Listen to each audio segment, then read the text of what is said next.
would like to preface this and say I've been quite ill since 2003. I was stricken with stage 4 prostate cancer. 8.5 years later, here I am. And I'm being treated heavily now because it's gotten out of control. But I think I'll make it through this crisis and get a couple more years maybe. Excellent. But I'm okay with that. I mean, it is what it is. Mm-hmm. I'll take the 2 years if that's what it is. So I've lost 50 pounds, ladies and gentlemen, and that's why I look like I look.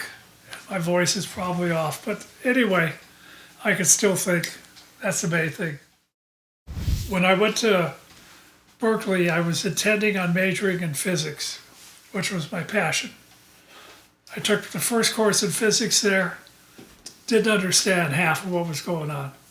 I said, I got to have something more hands-on than wave functions and Fourier transforms. So I went into civil engineering, which was more down-to-earth, concrete. Calculations, real Newtonian physics-like stuff, not Einsteinian. So I did that, and I did okay. I got a bachelor and a master's, and ended up with a 3.7 GPA. And at Berkeley, that's saying something. Yeah. I thought I was so smart when I went to Berkeley. I found out I was just barely average. That was a hard school. One of my professors was Albert Einstein's son, Hans Einstein. Berkeley was the first time you'd seen Patterson-Gimlin film. Right. I wrote it off. I simply wrote it off. This can't be. That looks like a man in a suit. Yeah. And there was a lot of controversy about it, as you know. So I just simply said, I mean, how could there be these things out there and you've only seen one? It's ridiculous. Well, now I know how that's possible.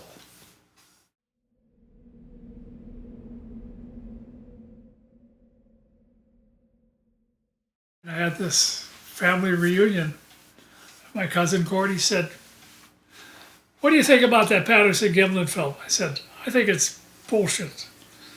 I don't know if you could put that on a film, but I just think it's a man in a suit.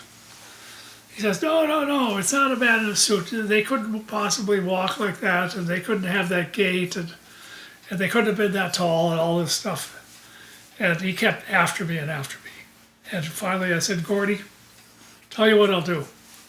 If you stop talking about that for the rest of this reunion, I will get a book and read it.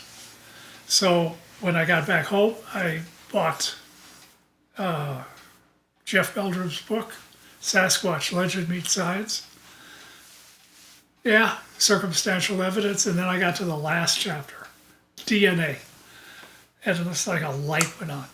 I said, you can hoax footprints, you can hoax film, you can hoax all this stuff. You cannot hoax DNA. So now you have this idea that you can't hoax DNA. How long was it before you took that next step and started looking at DNA? Okay, so, a week. So I was there in August, and in October I had read the book, and I scouring the internet, saw this toenail from Larry Jenkins in Arizona. I said, well, geez, there's all kinds of DNA on that. There's blood on that toenail. But I knew nothing, I didn't even know about the ACGT lettering system. I said, yeah, we can figure this out. Send me the actual sequencing, and I'll treat it like an engineering problem. That's what I did. And it opened my eyes. And this was 2009. Probably October 2009.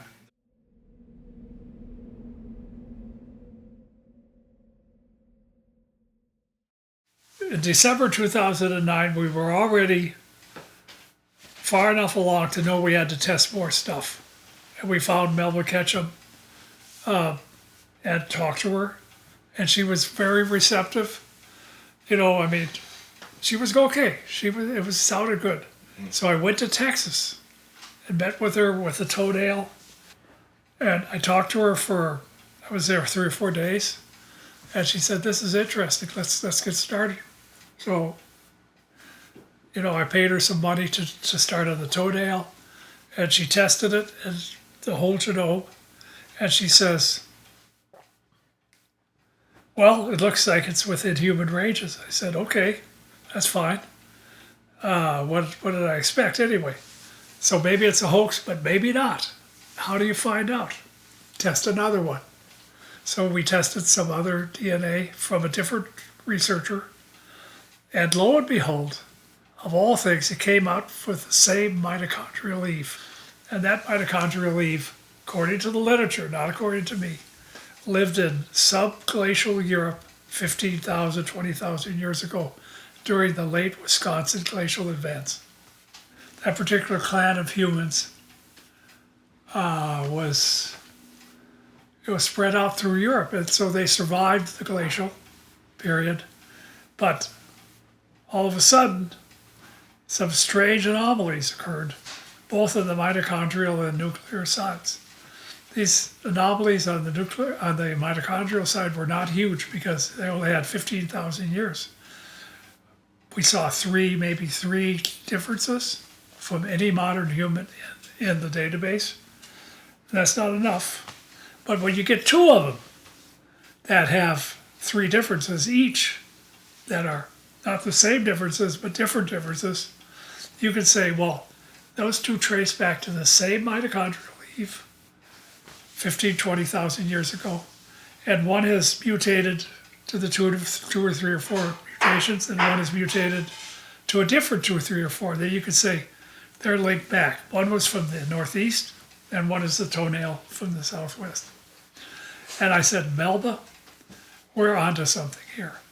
I can't even sleep because how is that possible that you'd get that close a match on your first 2 tries? Sample 1 and sample 2, nothing in between.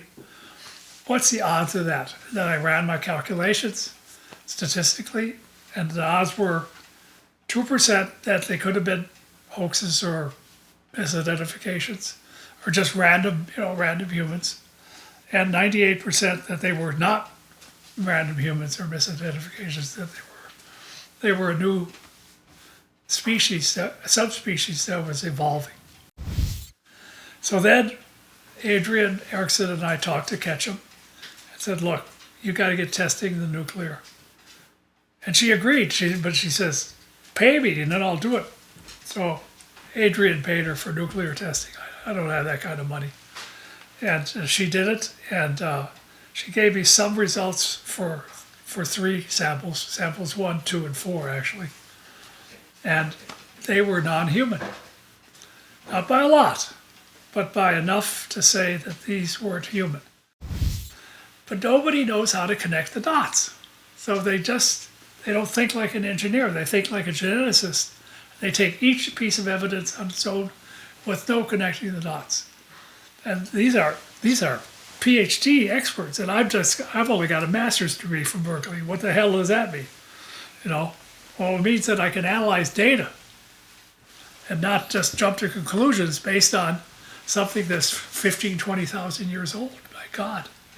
So she said, yeah, we got to test the nuclear, and she started testing the nuclear. Got some results that, to me, show me unequivocally that these things exist. I'm 97% certain it exists. If not the name Sasquatch, then whatever it is. And it's not human, and it's not ape, and it's not chimpanzee. It's none of the known hominids out there. And can you tell from the DNA any other traits of this hominid? Just that the nuclear DNA showed a red color prevalence, or what do you call them? Red Reddish color prevalence, because it was the color gene. And that's about all I can say about that. Yeah. And I'm going to defer to Ketchum for that because I don't have enough data. Yeah. So my conclusions are all based on mitochondria, and they are not proof, they're evidence. Because evidence is 97%, 98%, and proof is 100%. So I can't say for sure statistically. I mean, not counting any of this evidence here, not counting anything, I can't say for sure. I'm sure they exist. I believe they exist, but I'm only 97% sure, engineering-wise.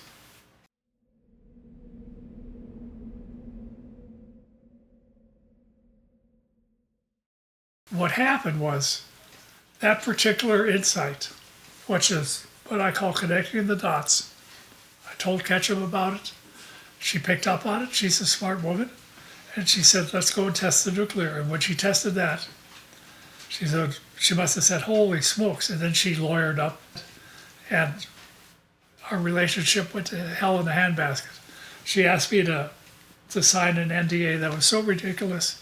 My lawyer said, that's ridiculous. You couldn't even enforce that thing anyway. No, of course you shouldn't sign it. You and Adrian Erickson, were you kind of ousted from this study because you wouldn't agree to her terms? Yes. How does that sit in with you right now? People are people. And I offered to sign the same one we had first. She didn't, her lawyer, I should say, her lawyer didn't like that. Mm-hmm. And she was ticked off at me because I would talk to folks like you. She didn't want anything out there. She didn't even want me to talk to Adrian Erickson. And he furnished some of the samples. But that's her. Yeah. And that's her lawyer, more than that. But she's a very secretive woman. And maybe she's right, but I think that's led to more confusion than anything. I think she's got something valuable to offer. And she wants to keep it secret, you know.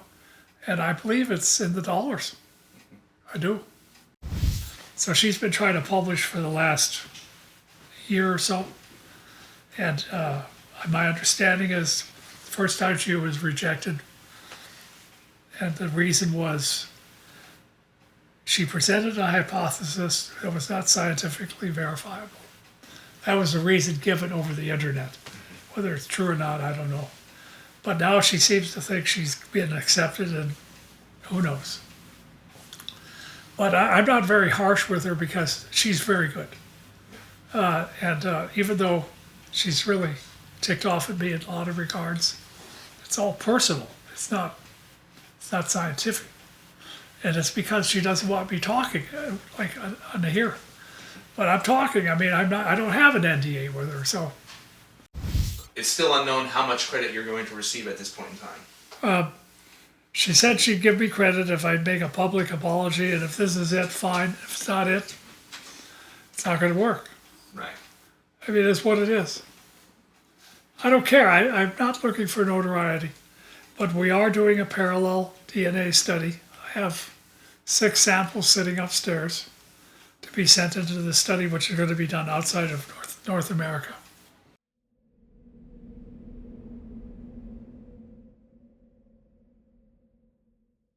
Do you feel she could have made progress without you? Would it have gone?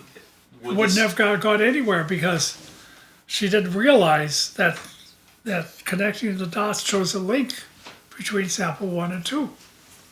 Simple as that. And that spurred her. She saw it. She's a smart lady. She saw it and spurred her to continue testing. And wow, the lights went on. And she said, we're onto something here. And I think she's got visions of notoriety. Mm-hmm. So when this is watched in 20 years, what kind of closing statement would you like to leave for your grandkids and who may not have gotten to know you? I told you so.